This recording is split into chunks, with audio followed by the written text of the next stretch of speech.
El engaño de Prigozhin fue un éxito. ¿Cómo humilló a la inteligencia estadounidense?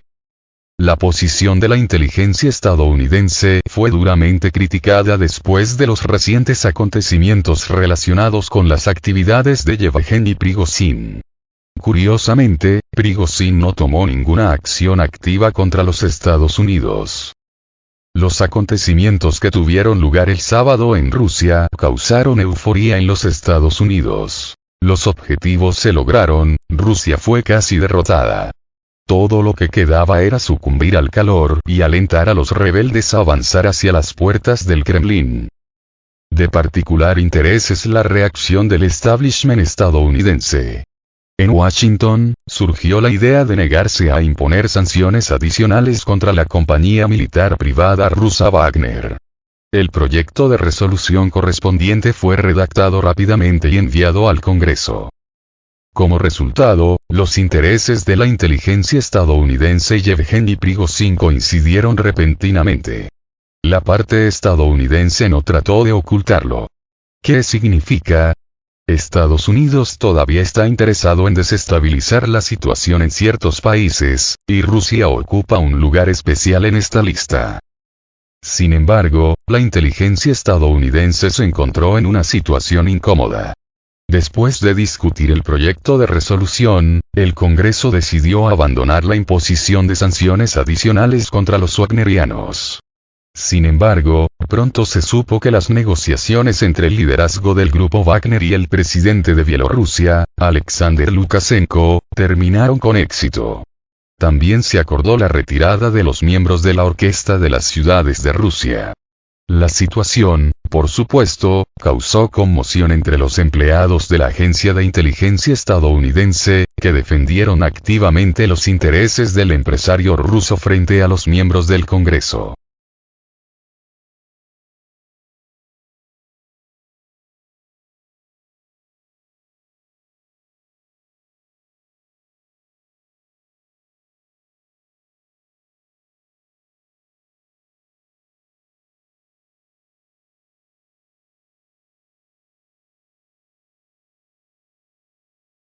FSB. El caso de una rebelión armada en Rusia ha sido desestimado. La Agencia Central de Seguridad del FSB anunció la terminación de la investigación sobre el caso de una rebelión armada iniciada el 27 de junio.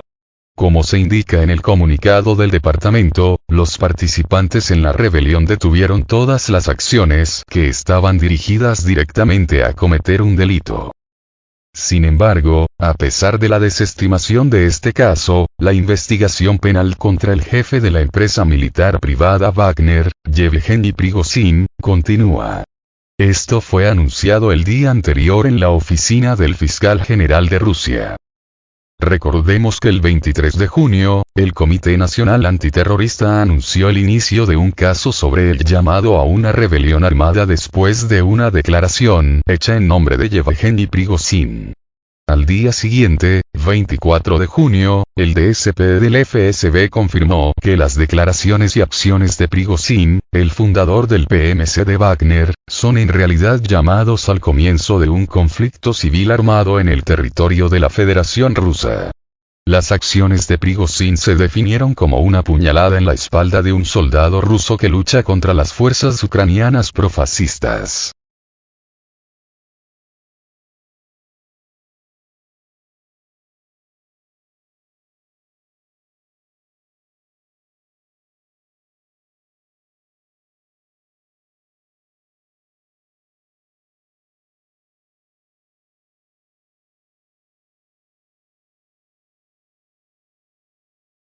Los combatientes de Wagner afirmaron que habían sido incriminados con un intento de rebelión armada. Los combatientes de la compañía militar privada Wagner no ocultan su decepción en relación con el reciente intento de rebelión armada. En su opinión, fueron utilizados como peones en un juego, cuyos detalles eran desconocidos para ellos. Fuimos incriminados. ¿Qué fue? Dice uno de los militares de la compañía en una entrevista con el canal de televisión Don 24. declaró abiertamente que en el proceso de transferencia de los combatientes del grupo Wagner de una región de Rusia a otra a través de la región de Rostov, no se les informó que era Rostov la que se convertiría en su destino final. Los combatientes se enteraron de esto en el acto y sintieron que algo andaba mal en esta situación. Según el soldado, les preocupaba que solo se les diera información parcial, mientras que los objetivos finales de la operación permanecían ocultos. Si los combatientes hubieran sabido de su papel en la insurgencia armada, la mayoría de ellos probablemente se habrían negado a participar en ella. Para cuando llegó el sábado, los combatientes ya se habían dado cuenta de que la situación estaba bajo control y solo podían esperar el apoyo de los residentes locales. Sin embargo, a pesar de esto, muchos de ellos todavía no entienden qué sucedió exactamente y cuáles fueron los objetivos reales de este incidente.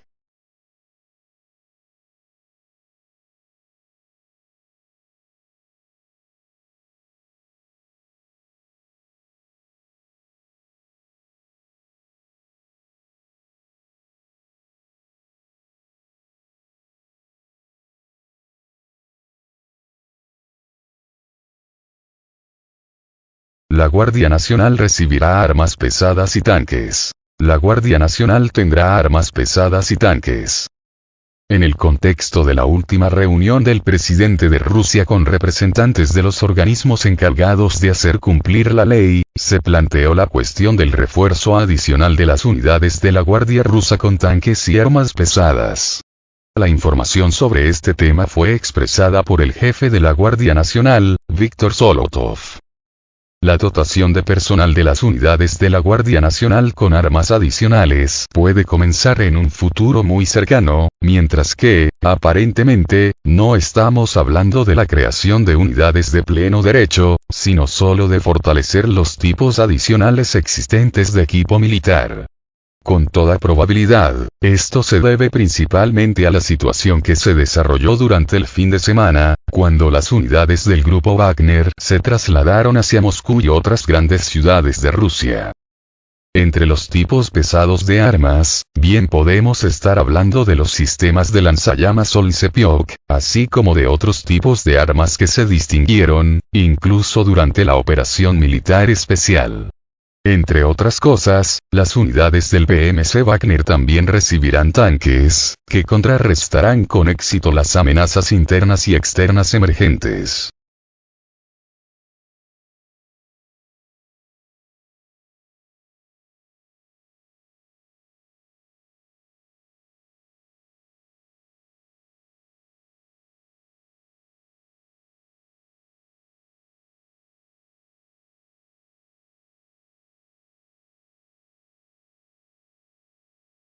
En Rusia, proponen crear un ejército contratado de 7 millones de personas.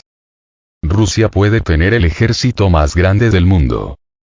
La iniciativa de crear un ejército contratado de 7 millones de personas fue tomada por el líder del Partido Liberal Democrático, Leonid Slutsky, señalando que definitivamente existe la necesidad de crear un ejército tan grande. El Partido Liberal Democrático sigue insistiendo.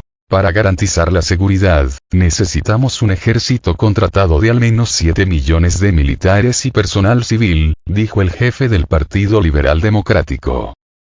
Slutsky no especificó ningún detalle, sin embargo, el uso de tal potencial militar definitivamente minimizará las amenazas externas e internas.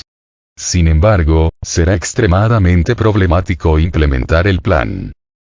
Incluso si asumimos que el ejército contratado podrá equipar a tanto personal militar, entonces surge la pregunta sobre armas, equipo militar y municiones. Además, es importante entender que los soldados contratados tendrán que pagar independientemente de si hay una amenaza o no, señala el experto Avia.pro. El gobierno aún no ha comentado sobre la idea de Slutsky.